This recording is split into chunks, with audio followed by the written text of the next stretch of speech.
এটা কি মাছের ডিম আসলে আমি জানি না, ওর বাবা কিনে নিয়ে আসছে এটা। এখন আমি এটাতে আদা রসুন হলুদ মরিচ ধনে জিরে দিয়ে একটু সিদ্ধ দিব আগে।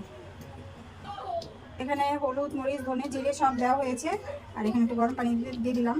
আর এটা এমনভাবে সিদ্ধ করবো উপরে সিদ্ধ হবে কিন্তু একটু নরম থাকবে। আর একটু লবণ দিয়ে দিলাম। যে ডিমটা সেদ্ধ হয়ে গিয়েছে, এখন এটা পানি থেকে ছেঁকে নেব। সিদ্ধ ডিমটা এখানে উঠিয়ে নিয়েছি। এখন কাঁটা চামচ দিয়ে ডিমটাকে আমি আস্তে আস্তে এভাবে ছাড়িয়ে নেব। সবগুলো ডিম আমি এভাবে ছোড়া ছোড়া করে নেব। ডিমগুলো ভেঙে নিয়েছি, আর এখান থেকে কিছু ডিম আমি রেখে দিয়েছি, অনেকগুলো হয়ে গিয়েছিল। আর এখানে দিয়ে দিলাম যে 1 কাপের মতো আলু সিদ্ধ আমি মেশ করে নিয়েছি সিদ্ধ করে। আর এখানে নিয়েছি পেঁয়াজ কুচি, এটা হলো গরম মশলার গুঁড়ো, আদা রসুন বাটা, লবণ, হলুদ গুঁড়ো, গোলমরিচ গুঁড়ো, জিরার গুঁড়ো, ধনের গুঁড়ো, মরিচের গুঁড়ো, এগুলো সব একসঙ্গে দিয়ে আমি মাখিয়ে নেব। এগুলো সব এখন একসঙ্গে দিয়ে আমি ভালোভাবে মাখিয়ে নেব।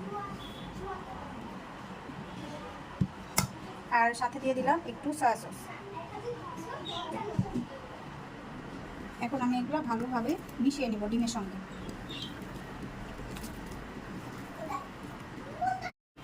এই যে এখানে আমি মাখিয়ে নিয়েছি সুন্দরভাবে। আর এখানে আমি একটু কর্নফ্লাওয়ার দিব বাইন্ডিংয়ের জন্য।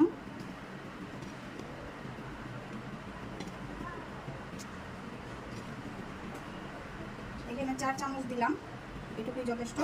এটা আমি বাইন্ডিংয়ের জন্য দিলাম। এটা এখন এটার সঙ্গে ভালোভাবে মিশিয়ে নেব। এখানে বল বানিয়ে নিয়েছি, হাতে একটু তেল মেখে সুন্দর করে বল বানিয়ে নিয়েছি। এখন আমি এগুলো ভাজবো। এটা মোটামুটি ভালো হিট দিয়ে নিতে হবে, কারণ সবটাই সিদ্ধ। জাস্ট উপরটা লাল করে নামাই নেব। আর এটা দেওয়ার সাথে সাথে নাড়াচাড়া করা যাবে না। মোটামুটি ডুবো তেলে ভাজতে হবে আর কি।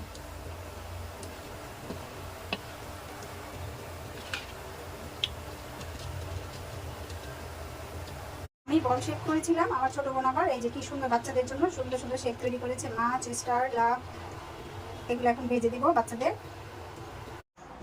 এই যে সুন্দর হয়েছে না, বাচ্চাদের জন্য বানিয়েছি মাছ। এটা আমি বানাইনি অবশ্য, আমার ছোট বোন বানিয়েছে। মাছ, স্টার, হার্ট শেপ, পাখি।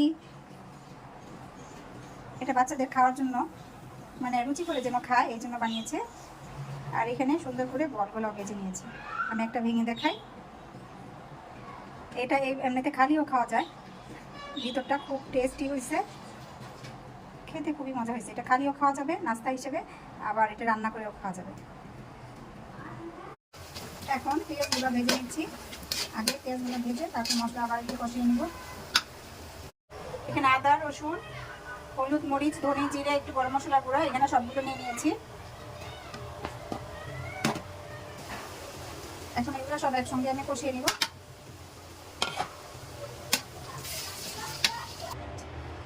সামান্য একটু লবণ দিয়ে দিলাম। লবণটা তো এখন অল্প দিব, পরে লাগলে আবার দিব। আর এখানে একটু পানি দিয়ে দিয়েছি কষানোর জন্য। কষানো হয়ে গেছে। আর এখানে আমি ঝাল কম দিয়েছি, বাচ্চাদের ঠান্ডা কাশি জ্বর, বাচ্চারা ঝাল খেতে পারছে না, এই জন্য আমি ঝালটা কম দিয়েছি। আপনি যদি ঝাল খেতে চান তাহলে একটু ঝালটা বেশি করে দিয়ে নিন, শুকনো ঝাল বা কাঁচা ঝাল দিয়ে রান্না করতে পারেন। মশলাটা আমার কষানো হয়ে গেছে, এখন আমি একটু ঝোল দিয়ে দেবো। এই যে কষাতে কষাতে তেল উঠে আসছে, একদম ভাজা ভাজা হয়ে গেছে। এখন আমি এখানে ঝোল দিয়ে দিই। ঝোলটা ফুটে গেছে। এখানে আমি ছোট ছোট করে কিউব করে কেটে টমেটো দিয়ে দিলাম একটা।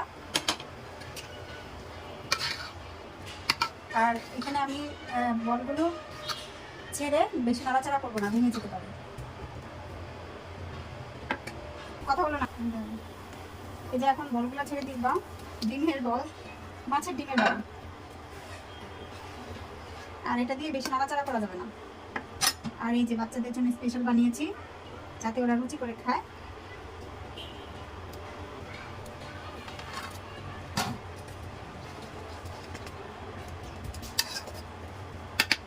এখন একটু ঢেকে দিয়ে রাখবো কিছুক্ষণ। এই যে হয়ে গেছে, ঝোলটাও ঘন হয়ে গেছে। এখন আমি একটু জিরার গুঁড়া দিয়ে নামাই নিব। আর এখানে যদি একটু ধনে পাতা আর কাঁচা মরিচ দেওয়া যেত না, মানে কি যে সুন্দর হতো, আর স্বাদটাও বেড়ে যেত।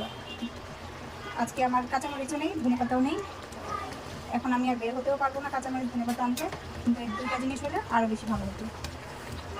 তবে আমি আজকে ঝাল কম দিয়েছি বাচ্চাদের জন্য, ঠান্ডা জোরে বাচ্চারা কোনোভাবেই কোনো কিছু খেতে পারছে না, এই জন্য একদম ঝাল কম দিয়ে আজকে রান্নাটা করলাম। এই যে তৈরি হয়ে গিয়েছে মাছের ডিমের কোফতা কারি। খেতে খুবই মজা হয়েছে, আর দেখতে কেমন হয়েছে কমেন্ট করে জানাবেন। এভাবে রান্না করে খাবেন, খুবই টেস্টি, খুবই মজাদার মাছের ডিমের কোফতা কারি।